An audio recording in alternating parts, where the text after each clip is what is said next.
मित्रों नमस्कार। आप देख रहे हैं धर्मदृष्टि पत्रिका का यूट्यूब चैनल दस्तक मीडिया। मैं विनोद शुक्ल आपको सुना रहा हूं बाबा नीम करोली की अद्भुत कथाएं। अद्भुत कथाओं की श्रृंखला में आज हम महाराज जी के अनन्य भक्त बाबा नारायण स्वामी के बारे में बताएंगे। बाबा नारायण स्वामी के महाराज जी के अनन्य भक्त रहे हैं और उनका जीवन एक ऐसे चमत्कारिक मोड़ पर गया जिसे सुनकर आपको भी आश्चर्य होगा। बात उस समय की है जब नारायण स्वामी 18-19 वर्ष के थे। 18-19 वर्ष की उम्र में आदमी को यह लगता है कि मुझे कहीं कैरियर की शुरुआत हो, और आप रामचरितमानस को इस उम्र तक याद कर चुके थे। कई वेदों का अच्छा ज्ञान था। इस सब के बावजूद आप ऐसा कैरियर शुरू करना चाह रहे थे कि जहां धर्म भी हो, कर्म भी हो और तब अर्थ। तो उस समय ये जो बिरला मंदिर है, जुगल महाराज जी के भक्त वो भी रहे हैं, जुगल किशोर बिरला, उनके मंदिर में पुजारी की जगह निकलती है। उसे अखबार में उन्होंने उसका विज्ञापन किया है, तो जगह जगह से विद्वान युवक वहां आए हुए हैं और जुगल किशोर बैठे हुए हैं, और लोग जो उन्होंने अपने इंटरव्यू में रखे होंगे बोर्ड में, वो लोग बैठे हुए हैं और बारी बारी से रामचरितमानस सुनाने को कहा जा रहा है। सबके पास रामचरितमानस है। बारी आती है, बताया जाता है कि आपको अयोध्या कांड से पढ़ना है, आपको बाल कांड से पढ़ना है, यानी बता दिया जाता है कि आप ये प्रसंग सुनाएं। और जो युवक इंटरव्यू देने आए हैं वो जहां से बताया जाता है वहां से सुनाते हैं। किसी के साथ पास वाद्य यंत्र भी है, यानी हारमोनियम है, तो वो उसे बजा के सुना रहे हैं। खोल लेते हैं, पढ़ते हैं, सुनाते हैं, अपनी अच्छी लय का प्रदर्शन कर रहे हैं और एक एक करके ये साक्षात्कार हो रहा है। जब नारायण स्वामी की बारी आती है तो उनके हाथ में न तो हारमोनियम होता है और न ही रामचरितमानस होता है। उसे कहा जाता है कि आप इस कांड से यहां से सुनाइएगा। जब जैसे ही उन्होंने बताया, जो साक्षात्कार लेने वाले थे, आपने वहीं से बोलना चौपाई दोहा शुरू कर दिया। थोड़ा सा रोका उनको, बोले नहीं, आप यहां से सुनाइएगा। उन्होंने वहां से सुनाना शुरू कर दिया। पूछा गया, क्या आपको पूरी रामचरितमानस याद है? बोले हाँ साहब, मुझको पूरी रामचरितमानस याद है, और सुर भी बहुत सुरीला। परिणाम नारायण स्वामी के पक्ष में होता है और वो पुजारी चुन लिए जाते हैं।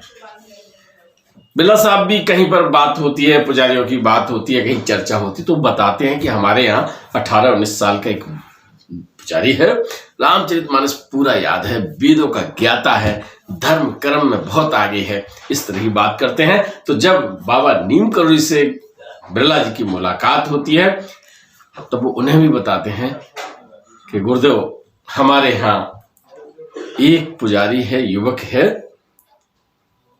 वो बहुत ज्ञाता है, रामचरितमानस तो उसे पूरी याद है।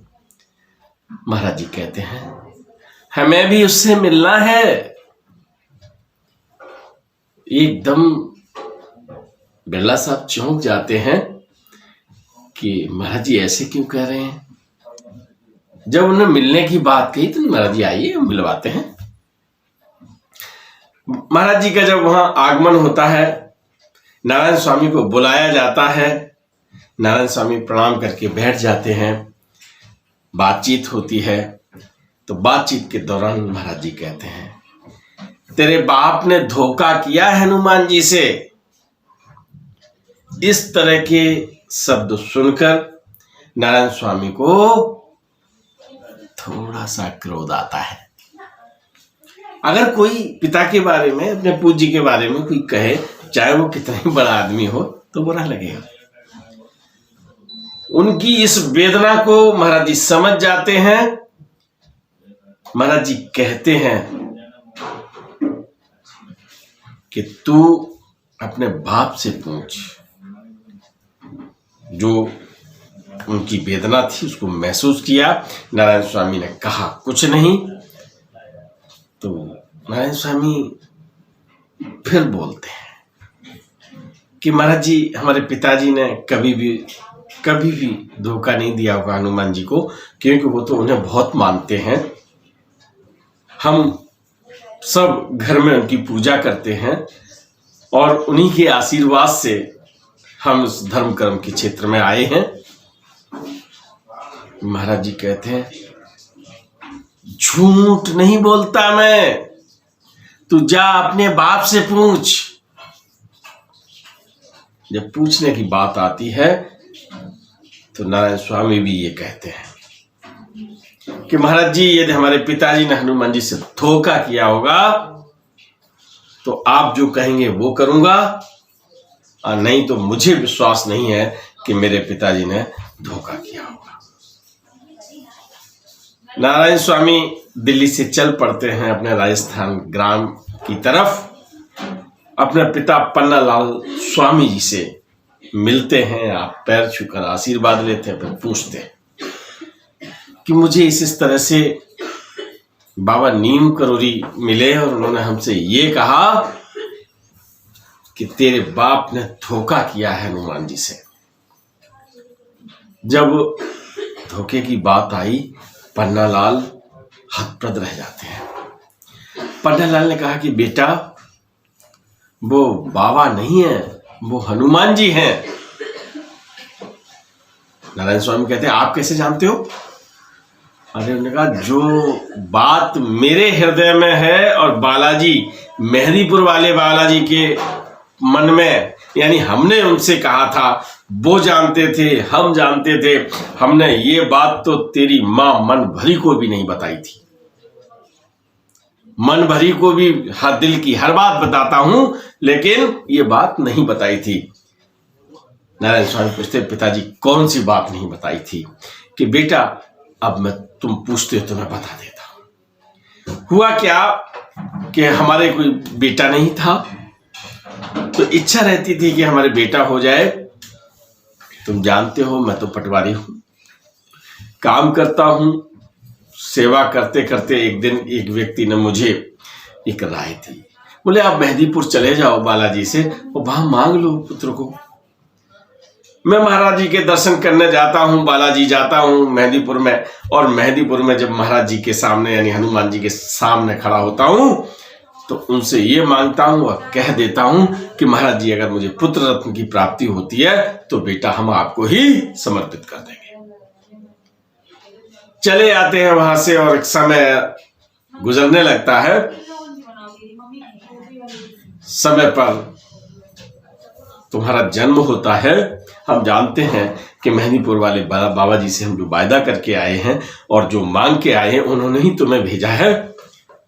तुम्हारा लालन पालन करने लगते हैं। मेरे मन में होती तो थी टीस इस बात की कि मैं बालाजी से कह के आया था कि मैं समर्पित कर दूंगा, लेकिन बेटा तेरा मोह, पुत्र मोह में कौन भटक नहीं जाता है।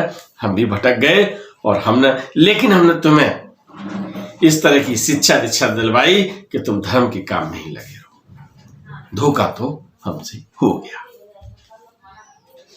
नारायण स्वामी पिताजी से कहते हैं कि हमने तो ये कहा उनसे, बाबा जी अगर मेरे पिताजी ने धोखा किया है तो आप जो कहोगे सो करूंगा, वैसे हमारे पिताजी धोखा कर नहीं सकते। पन्नालाल स्वामी जी अपनी बात को स्वीकार कर लेते हैं। अपने बेटे से कहते हैं कि आप जाओ, जो बताएं सो करो भाई। नारायण स्वामी वापस दिल्ली चले आते हैं। महाराज जी से मुलाकात होती है और वो बता देते हैं कि हाँ, हमारे पिताजी ने धोखा किया है। धोखे की बात सुन के अब आप हमें आदेश दीजिए, हम तो आपसे कह गए थे। महाराज जी कहते हैं कि चल लाला की नौकरी छोड़ और हनुमान जी की सेवा कर। अच्छी खासी नौकरी के लिए इंटरव्यू दिया था, जीवन यापन हो रहा था, परिवार का खर्चा चल रहा था, और बाबा जी ने कह दिया चल नौकरी छोड़।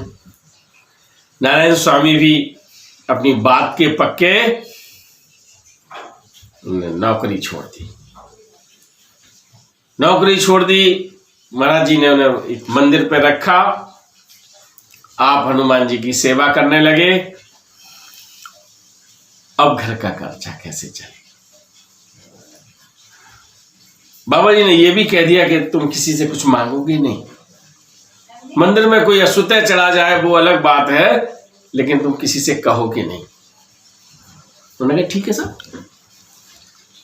पूजा प्रार्थना का काम करने लगे मंदिर में। उधर तनख्वाह बंद हो गई, इधर बाबा जी ने बिरला से कहा कि इसका परिवार है, इसके लिए तनख्वाह इसके घर भेजो। ये तो पुजारी है, काम कर ही रहा है इस मंदिर में, नहीं तो इस मंदिर में। बिरला ने तनख्वाह भेज दी। और बेला रोड पर मोनेस्ट्री मार्केट है,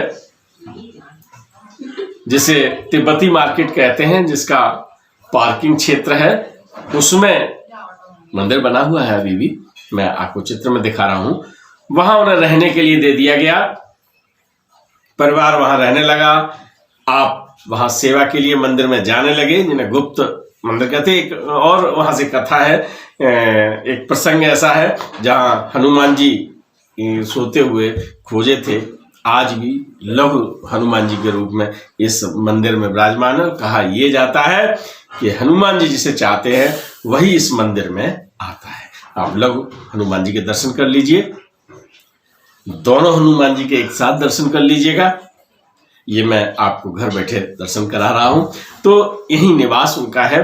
तो अब वहां जिस मंदिर में नारायण स्वामी जी बैठते हैं, आप किसी से कुछ लेते नहीं हैं।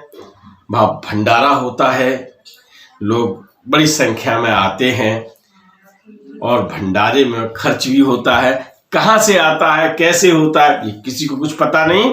और आज तक भंडारा जो चला वहां पर, आज तक मीन्स जब तक वो वहां पर रहे, वहां भंडारा चलता रहा और कभी कोई कमी पड़ी नहीं। और अनेक प्रसंग हैं। मैं छोटे से प्रसंग के साथ बात को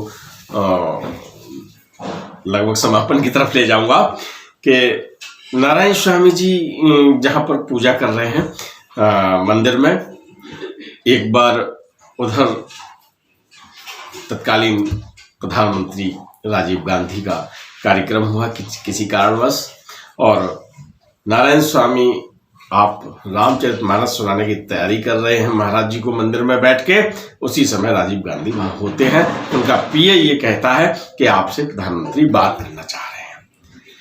तो नारायण स्वामी कह रहे हैं कि मेरे पास वक्त नहीं है, हमें रामचरितमानस सुनाना है पहले। प्रधानमंत्री को मुझसे क्या काम? कोई काम हो तो तत्काल बताओ, नहीं तो मैं रामायण सुनाने जा रहा हूं, रामचरितमानस सुनाने जा रहा हूं। आप बताइए, प्रधानमंत्री खड़ा हुआ है सामने बात करने के लिए, और उनका महाराज जी को हमें रामचरितमानस सुनाने का समय हो गया, आप जल्दी बताओ। ऐसे अनेक प्रसंग हैं उनके साथ। मुझे भी उनके दर्शन करने का सौभाग्य प्राप्त हुआ 2 बार, और मैं आपको कुछ वीडियो दिखा रहा हूं जिसमें वो आशीर्वाद भी दे रहे हैं। आप इस वीडियो को भी थोड़ा सा देख लीजिएगा। सभी हमारे विनोद शुक्ला जी दस्तक मीडिया से वो आशीर्वाद में आशीर्वचन देने होंगे। यहाँ कैसे आए, मंदिर कब बना? ये सन 62 में जब गवर्नर नहीं होता था, दिल्ली में चीफ कमिश्नर होता था, तो भगवान शाह जी थे चीफ कमिश्नर। नीम करोली बाबा ने बिरला जी से कहा लीगल इस जगह को खरीद के हनुमान मंदिर बनाओ। गुलजारीलाल नंदा ने यहाँ पर सन 1965 में शिलान्यास किया, और फिर महाराज जी ने कैंची की जो मूर्ति हनुमान जी की, ये मूर्ति एक जैसी उनकी पोशाक इनकी पोशाक एक जैसी होती है। और सिद्धि माँ भी यहाँ आती रहती थी। और हमारे जो बाबा हैं वो तो सभी के हृदय के साम्राज्य, हृदय के सम्राट हैं।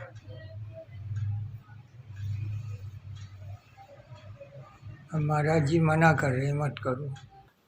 हम आपको ये बता दें कि नारायण स्वामी के पुत्र गोपाल स्वामी अब इसी मंदिर में सेवारत हैं।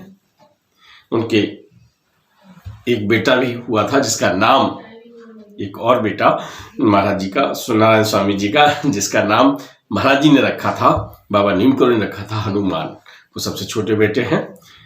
एक भाई, सब इसी क्षेत्र में है, पूजा करते हैं। गोपाल स्वामी जी को मैं आपको दिखा रहा हूं, उनके साथ एक फोटो हमें प्राप्त हुआ है।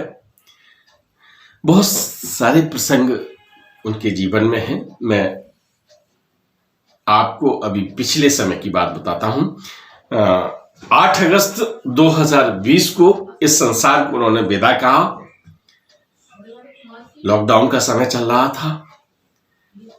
मैं उनके कुछ दिनों पूर्व दर्शन करके आया था। बहुत आशीर्वाद दिया दस्तक मीडिया के परिवार के लिए उन्होंने। और मैं आपको बता दूं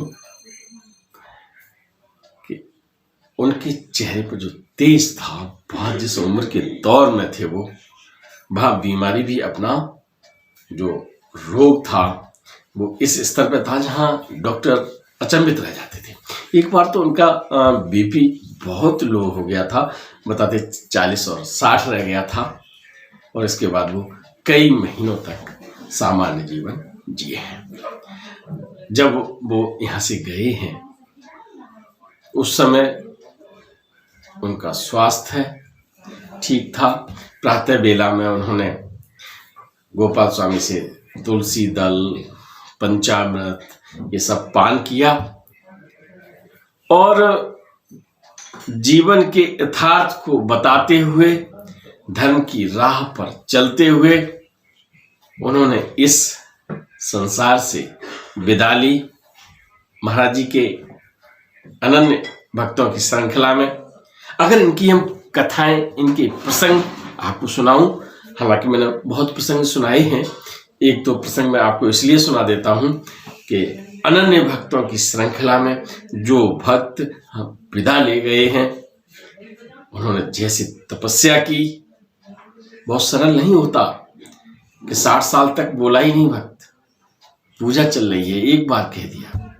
बहुत सरल नहीं होता कि पूरा परिवार है, नौकरी छोड़ दो। बहुत सरल नहीं होता कि भंडारा कराना है, किसी से कुछ कहना नहीं है।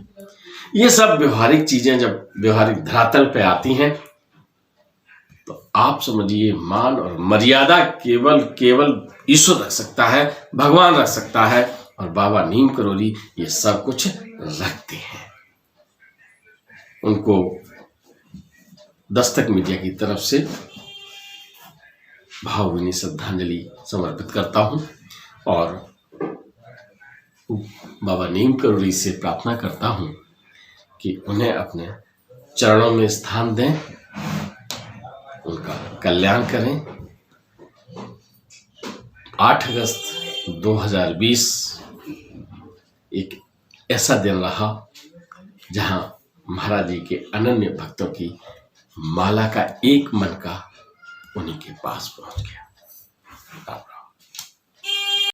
वीडियो पसंद आए तो लाइक कीजिए, शेयर कीजिए, सब्सक्राइब बटन पर क्लिक करके चैनल को सब्सक्राइब करें और बेल आइकन दबाना बिल्कुल ना भूलें ताकि हमारे अपडेट वीडियो आपको मिलते रहें।